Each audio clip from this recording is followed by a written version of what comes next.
All right, folks, going to get us started here. Hi, everyone. Welcome to AROYA Office Hours Live. This is a chance for all of you, whether you're AROYA customers, AROYA curious, or just super into growing and existing in this exciting industry to share your stories and get all your burning cultivation questions answered. Each week, we'll spend an hour sharing our findings, walking you through some interesting features, and having a lively conversation about what you're doing, what you want to know, and even help you share your own stories and connect with other people who are passionate about this plant and its potential. My name is Keisha. I'll be your moderator for today's discussion, which is about compliance. If you have any questions for us, please feel free to submit those in the chat at any time, and we'll do our best to answer them during the broadcast.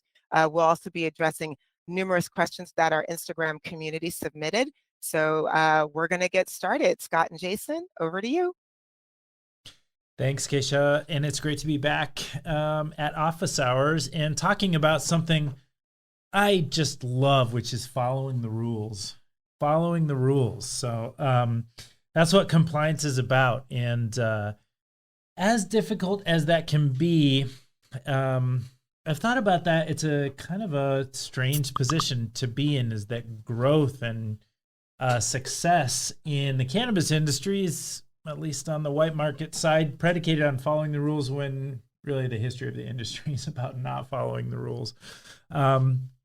So compliance is a huge issue and something that we've talked about for a really long time. And I just want to say one thing, though, is you shouldn't be upset or frustrated about compliance as it relates to AROYA and the things you can do with it, because everything we do in the compliance side comes with a silver lining in terms of the harvest groups. And that might sound like a weird thing to say, but yeah,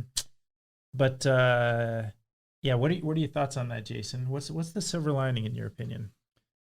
I've got kind of two silver linings. I mean, as far as AROYA goes, a lot of traditional metric integrations, a lot of compliance systems.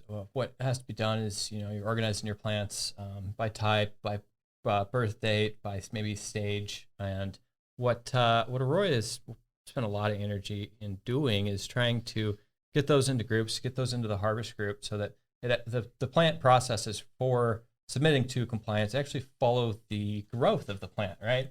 So rather than going in and selecting plants by a specific birth date and making sure that those get transitioned or those get harvested, etc., the AROYA system encourages consumers to populate their harvest groups with those plants, and then simply by clicking once throughout that harvest group, we can advance the stages which submit the required compliance information, right?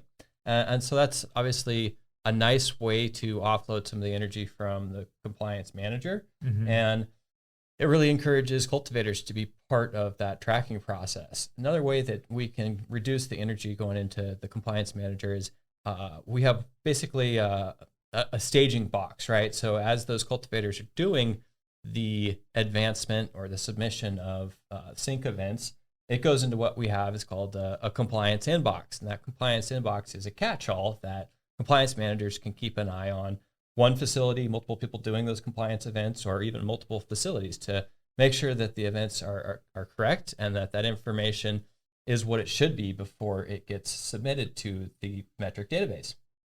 Yep. And that's kind of gets at this point, maybe compliance isn't super fun, but there are some reasons to be happy about it. And as you mentioned, once you set up those harvest groups, not only is that a good way to keep track of everything that's going on in your cultivation, but all that data can be synced to compliance systems. And in this case, we only mean metric at this point, because part of the funness of having an industry legalize state by state instead of doing it federal is every state's going to do it differently. And the most common system right now is metric, so that's what we have.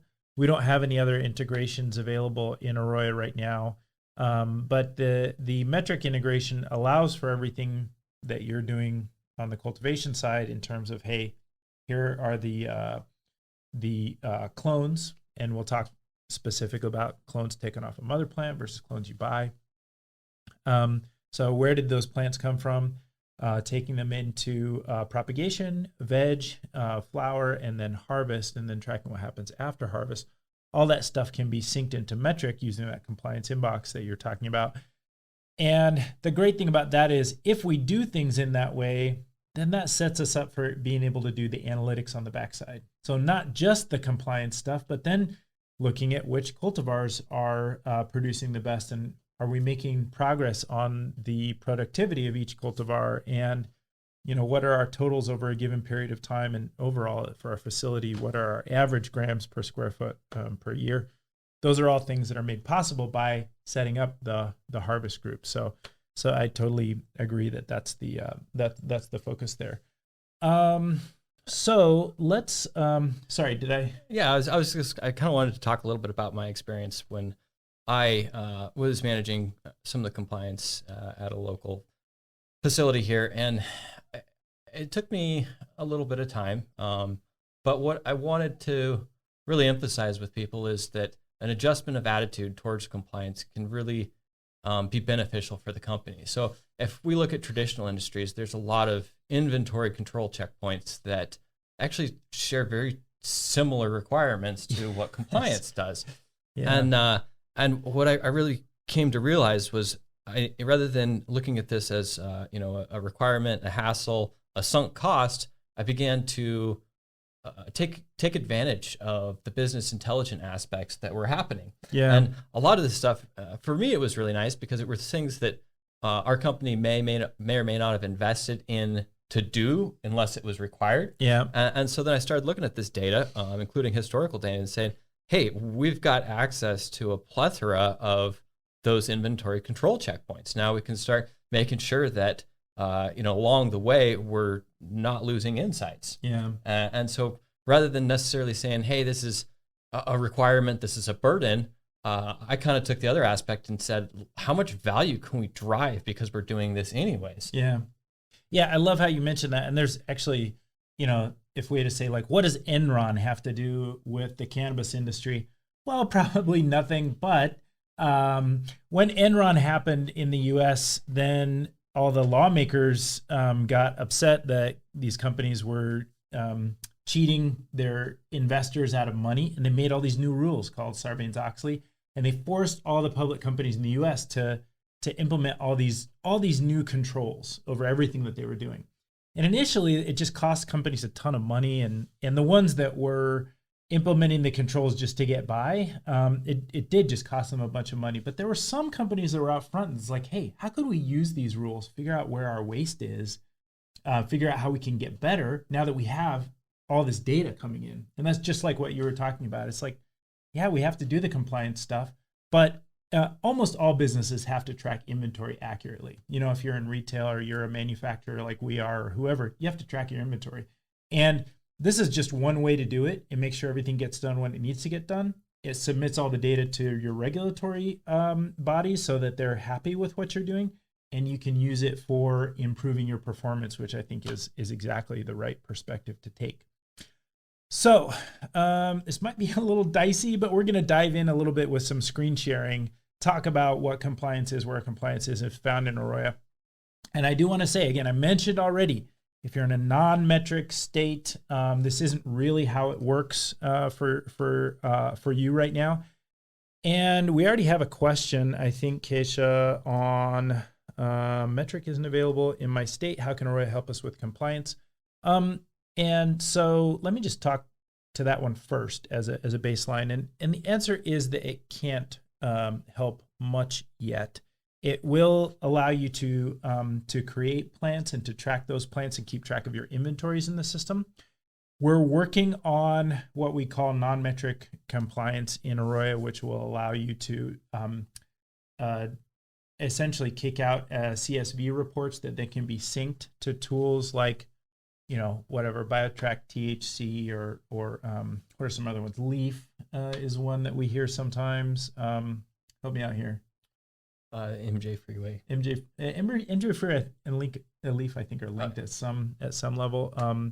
But yeah, there's a few compliance systems, and then Washington State has its own crazy, weird, self-made system that apparently I don't want to get any trouble. I heard it's kind of a mess.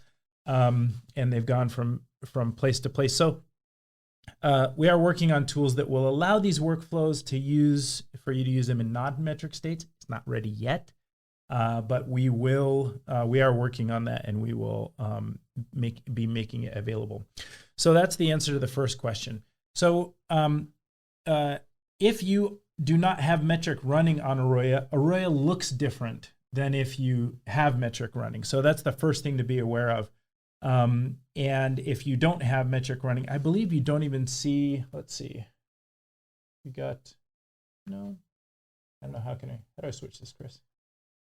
Why don't you try logging into the meeting and present? Oh, maybe Jason, do you want to do it instead? Sure. Okay. You bet. Yeah, Jason's just going to share his screen.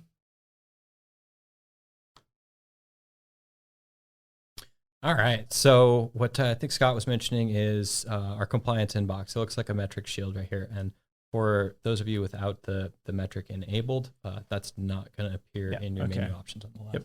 Yeah, so you won't even see that shield. Let's just start out at the beginning and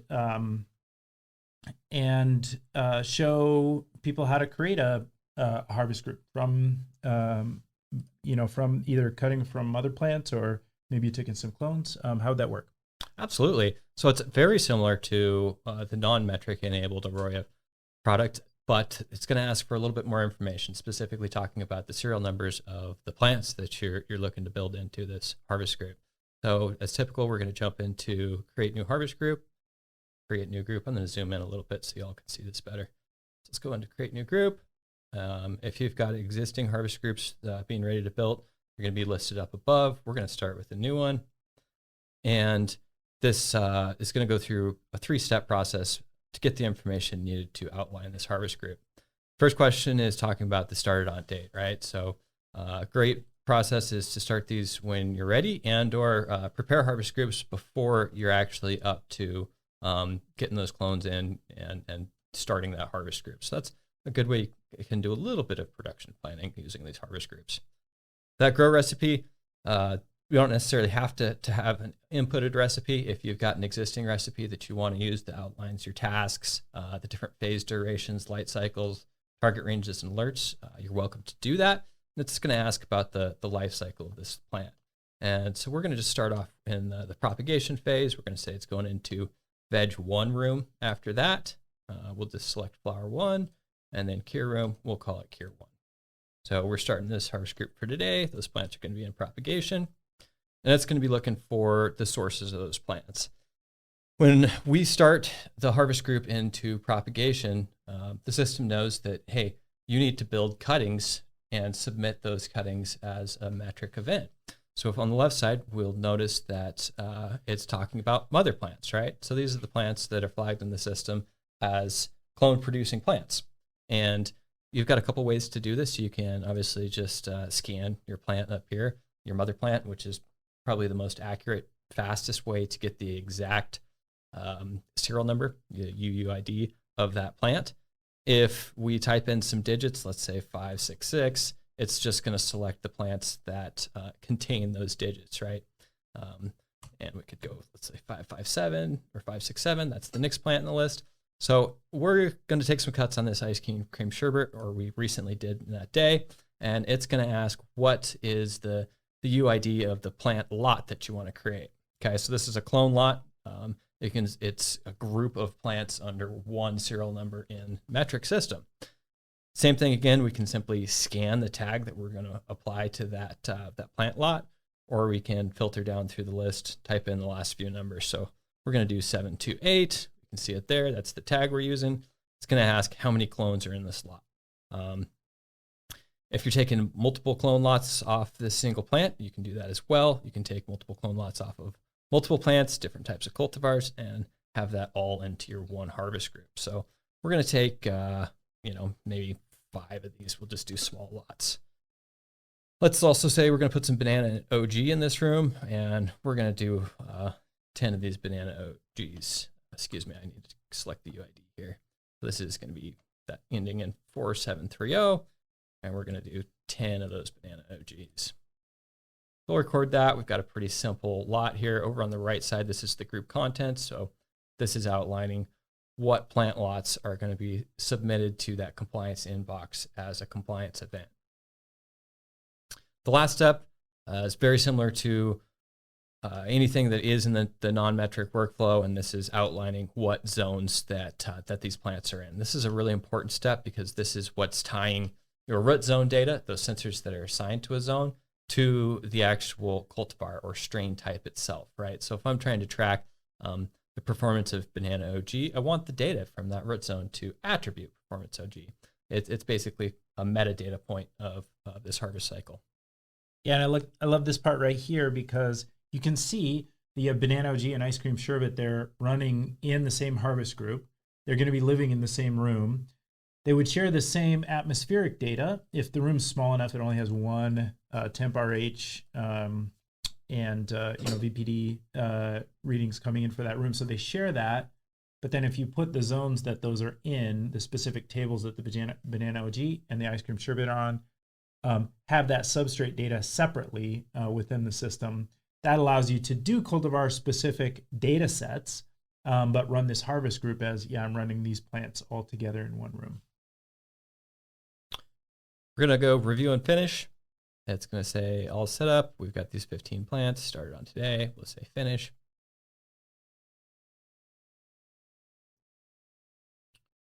And then it's just going to ask about that recipe. So this is the template for this harvest group. Like I said, we can use an existing recipe if we have one in the system. I think you have one now. Let's check that out. See, I just made it. You're on top of it. Perfect. So we're going to use this demo. It's actually a terrible recipe. Propagation and veg and flower each is just 1 day. So it's good from a productivity perspective. You know, you get a lot of harvests in a year, but not a whole lot of product. Awesome. Well, if we can figure out how to grow full plants in that time frame, exactly. I think we'll be on top of the industry. That's like a little R&D challenge for you there, Jason. All right.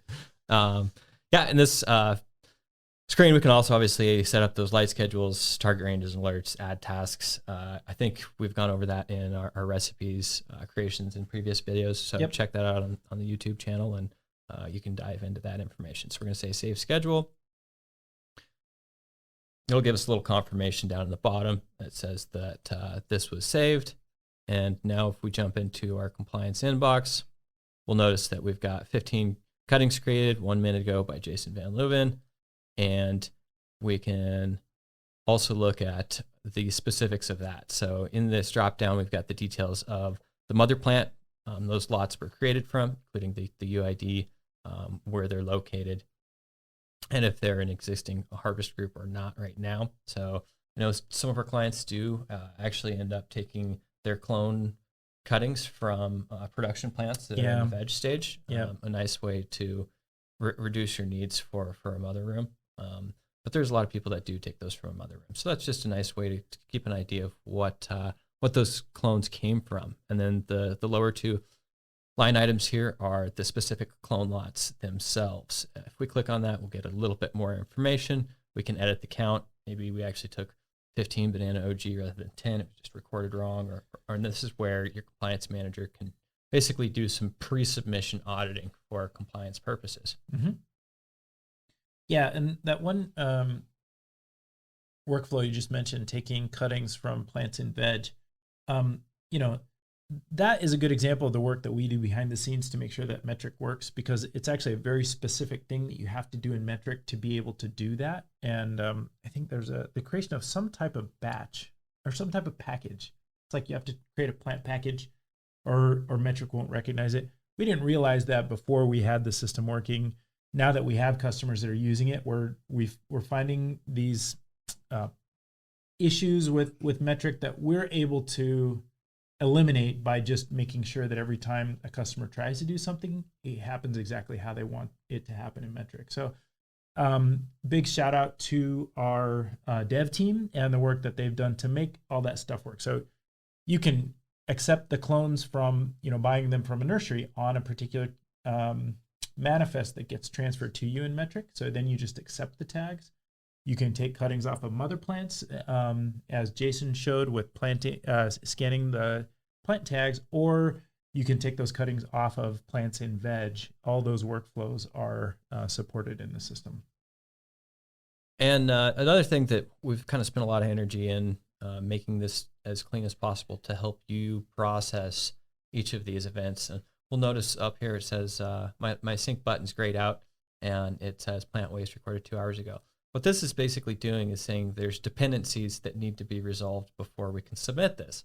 And when we do one-off actions, say directly in Metric itself or certain compliance integration softwares, maybe you destroyed a plant or you didn't submit that waste, and you can kind of basically break the ability to submit something if you do it in the wrong order, right? So let's say I would have accidentally destroyed one of these mothers, or I didn't record these cuttings until I destroyed that mother.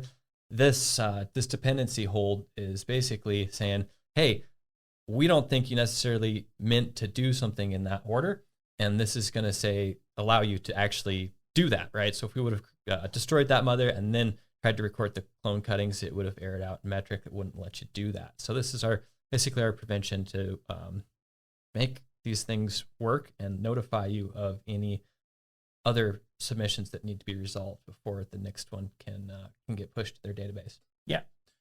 And we'll just make a blanket statement that, we'll see if Metric ever watches this video to call us out on this, but we don't find Metric to be super easy to use. And in fact, the customer for Metric is the states. It's not the cannabis growers. And the more states they can get to sign on, the more successful they are as a company. And it totally makes sense.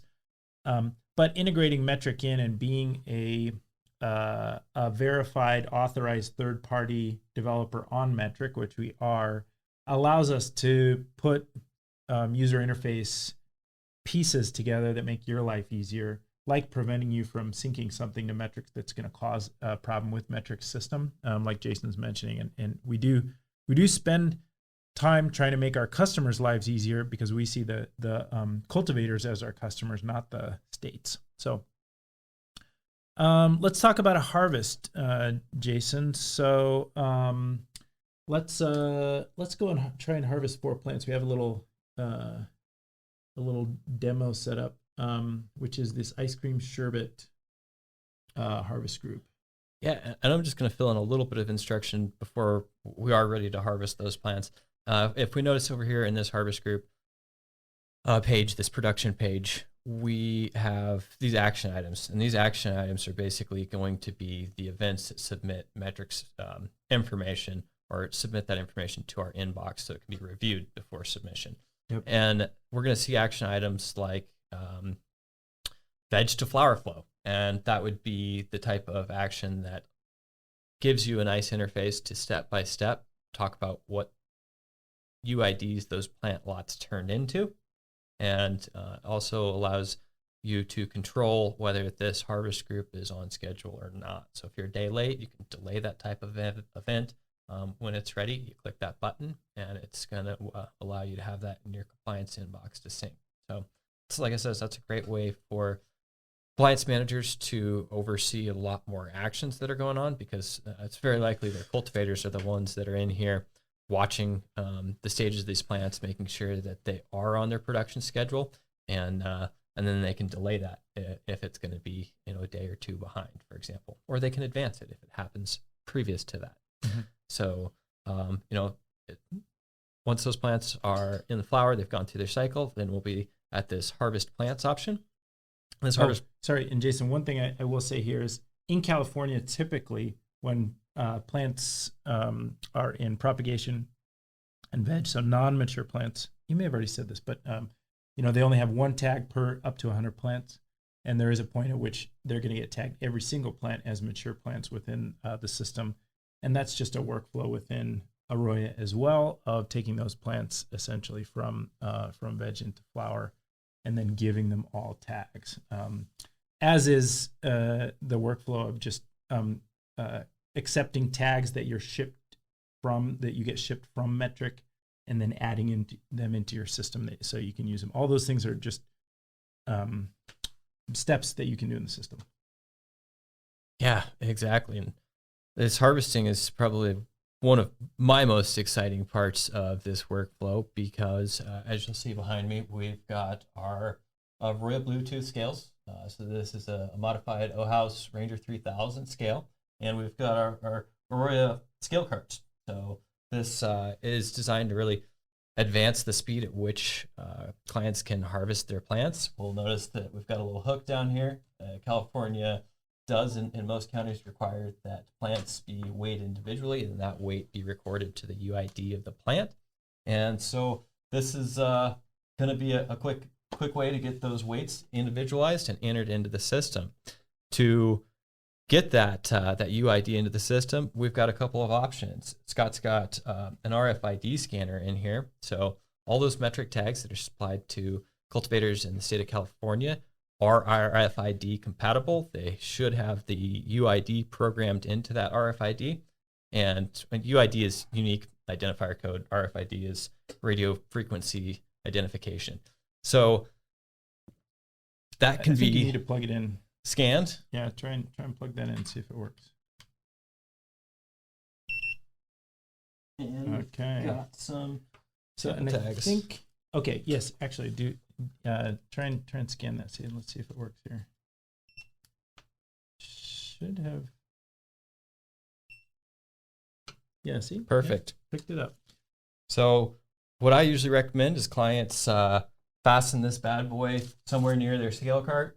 You can do it on the list here. You can do it, I like it right up here. So when you've got your plant ready to hang, we go in here, scan it on the RFID, and then we hang the plant. I think you need to add the scale first. Oh yeah, we'll need to Should I add the take it scale off? first. Sure. Sure. Add the scale? Okay. Yeah. So let's go in here. You'll notice got a Bluetooth scale option on the screen here. It's going to be listed. There's a little pop-up when you click that. It's going to list it as a H510. That's the serial number of this scale itself.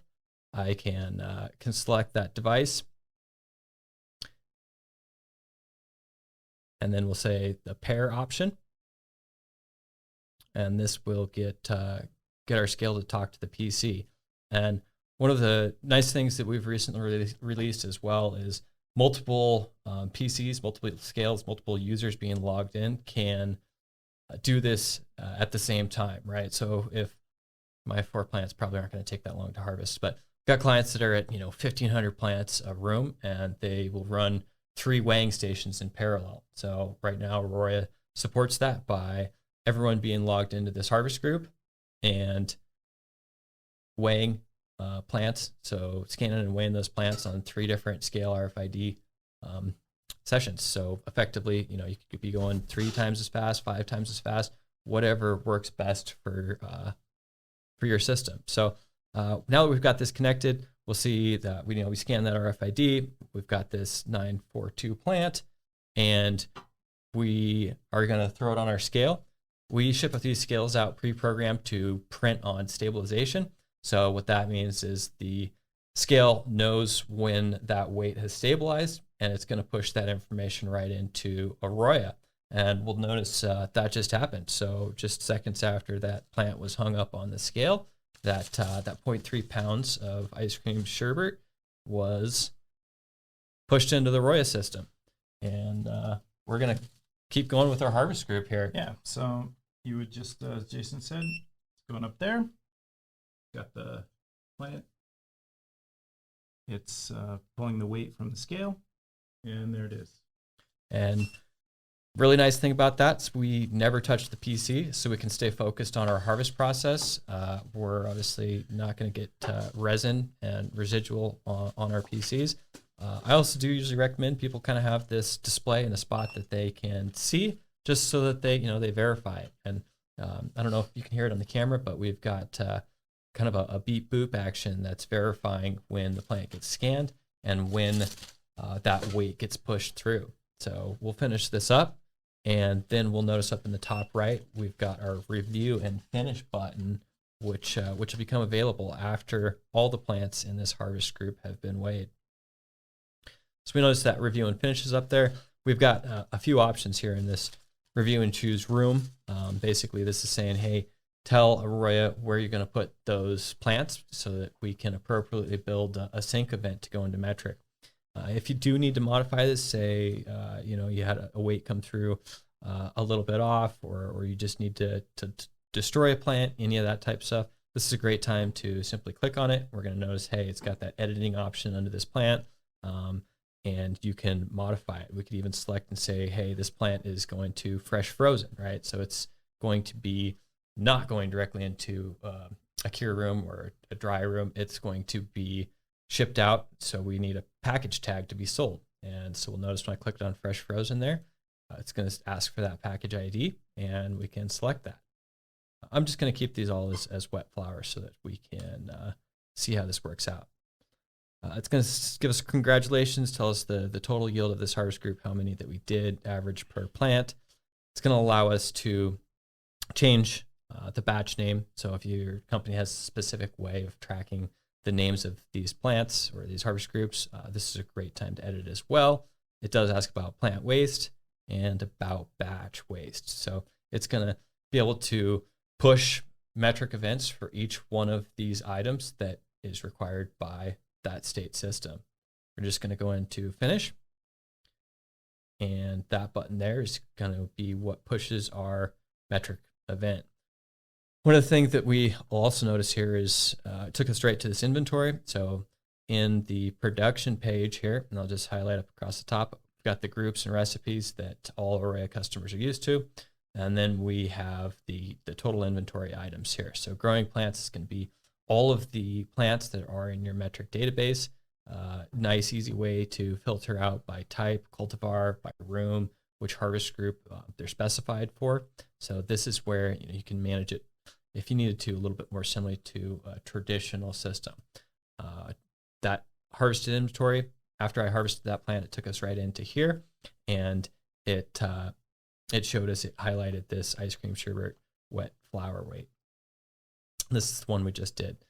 This harvested inventory is where you can turn wet flour into packages, where you can turn packages into other packages, and basically manage your processing plant or processing package types and amounts. If we click on any of these, it gives us more information and allows us options to adjust it, move it, split it, grade it. And then we can also upload lab results. So what a fantastic way to consolidate all the information from a harvest group, from that plant life cycle. We're getting our sensor data, we've got our environment data, our root zone data, we've got the different durations, we've got all those metric events that happened, and we can upload our lab certs and then continue to process that group of product. Yeah, and the difference between plant waste and batch waste, I think plant waste is stuff that maybe as you're harvesting, like just dropped on the floor, that you still have to sweep up and log as like this is just the plant waste. And the batch waste would be maybe, let's say somebody, cultivator wants to just take the branches off and throw away the main stem. That would be batch waste. Did I have that right, or am I confused? That sounds correct. So yeah, I believe so. If you don't have a specific plant to attribute that waste to, it would be batch waste. Okay. Let's see some of our other questions on here. So yeah, that number 7, Keisha, I see you're highlighting is, as I understand it, when you do plant touching tasks like pruning, well, I should just ask the question, Jason. Can AROYA record the amount of waste that was just taken out of a room, for example, or do you have to do that directly in metric? Yes, absolutely. So as far as plant wastes go, we've got the option in there to do like pruning wastes, any type of those during cultivation waste types in there. Unfortunately, metric doesn't allow us to push an API to plant waste, so it's the only type of event in here where you still need to download a CSV and upload it to metric manually. Okay, actually, that's what I'm remembering now. Okay, yes. Although when a plant dies, you can actually in AROYA go in and eliminate it. Is that true? Correct. Yeah. So that's going to be plant destruction, and that is definitely supported through our API, and that is also going to be different than adjusting a plant quantity, right? So when we have plants that need to be killed off in a room, or aren't going to make it from our veg to our selected flower plants, we'll do that plant destruction, and that is a specific type of information pushed from our system into metric, and these plants are no longer part of the system, and those tags are no longer active for those plants. I do kind of want to jump in kind of a little bit more on this question about remaining stems, leaves, etc. So we do recommend during this harvest practice that you stick with a similar type of processing. So if you're going to hang this whole plant, then keep in mind that wet weight coming from those harvest groups does include stems and stuff. And so that'll be one of the things that you want to keep in mind throughout the life cycle of your analytics. Obviously, if you are weighing dry product, so that processing goes from wet to dry, and you need to weigh it again after that dry process. If it's still on the whole plant with those stems, then those transformations are going to include everything that is input into the system. If you do pre-harvest bucking, where your plants necessarily aren't including the whole stem of the plant, and then your weight later is also fully bucked, then just keep that in mind, that the numbers that you are inputting are the ones that are being used for the analytics process. Yep. Awesome. I see one in here that I don't think we can help, which is we tag our batches by hand using zip ties, and that takes a lot of time. How can AROYA help us make the process more efficient and less manual? I don't know. I would say we can't, but that's just my take. Not necessarily AROYA be helpful, but I have seen some people use merchandise tagging guns. So it's just a loop tagger that's got very inexpensive, small amount of plastic. So I think something else was talking about weight in here. Those are on a clip. It's a little gun. You can put it around the plant stem. Have your tag there. Pull the trigger fully, and it's going to clip that on there with a very low cost, low waste solution that might save time, just depending on how fast people can zip tie versus that piece of equipment. Yep. Okay, I think we already mentioned this. Is there a way to choose which data we sync with metric, or does the platform send everything? The platform does not send everything, and I think that's really critical to say beforehand. It's not this sort of, this a forcing function that takes all the data and immediately sends it to metric. Back on that page that you were showing us, Jason, if you choose to sync to metric, all your the activities that need to be synced to metric are queued up there. And then as a compliance manager, you go through and decide which ones should be synced and when, as well as you have the chance to review and modify the data if it's incorrect. Is that right? Correct. And if it's something that from your end doesn't need to be synced to metric, or you synced it manually some other way, you can simply say mark as synced, and it will no longer show up on your compliance inbox list. Yeah. Let's see. We have this question. Our team works hard to streamline weekly harvests and efficiently manage our staff's time. How can AROYA help ensure that metric integration won't hurt our SOPs or lengthen our work time? And then I see this next question as being separate. Can harvest procedures be customized for each facility? So the answer to the first question is for sure, and that's what we've built so far, is just not having to touch the scale, not having to touch the computer, but just focus on your work and how to get as many plants harvested as possible. I think Philip and I have harvested in a demo. We did maybe 10 plants in, 46 seconds or something like that. And some of it has to do with how efficiently you can just bring the plants through. It's like the physical limitations to the space, but it can be done much faster if you're not typing in plant tags, if you're not having to write down what the scale is reading. And also, anytime when you're taking the data straight off the scale, as long as the scale reading is actually correct, you run a much lower risk that you might accidentally type something into a computer incorrectly. So can harvest procedures be customized for facility? What are your thoughts, Jason? We have made a couple options during that harvest workflow that allows people to better match their processes. So What we've talked about here today previously is the individual plant weights, being hung up on a scale or in a bin of that single plant. Our system also does support multiple plant harvesting. So in areas that legally allow, I always encourage people to do bulk harvesting. It's a little bit faster way to get that information in the system, a little bit less labor intensive. So that's throwing 5, 10, however many plants fit in the type of tote or bin that you're using. And for the AROYA harvest workflow, you simply select that you are harvesting multiple plants, and you can scan as many tags as you're going to weigh at once, and that will attribute all of those plants with the average weight of the entire bin divided by each plant weight. Yeah, lots of time savings there. Let's see. Can AROYA help with end-to-end traceability or even building surveillance? I would say no with building surveillance. All the cannabis grows that I've ever been in have more cameras than I've ever seen in any manufacturing plant. So really, surveillance is well taken care of by other systems. One thing I can say though is that with correct tracking of inventory, you do know what happened to which, to a batch when and who did it. And so if let's say that you look at a harvest batch or a package and it doesn't have the weight that you thought was supposed to be there, so somebody took something from that. The question is, when was the last time that it became an inventory item in the system? So digitally, what does it say is supposed to be there?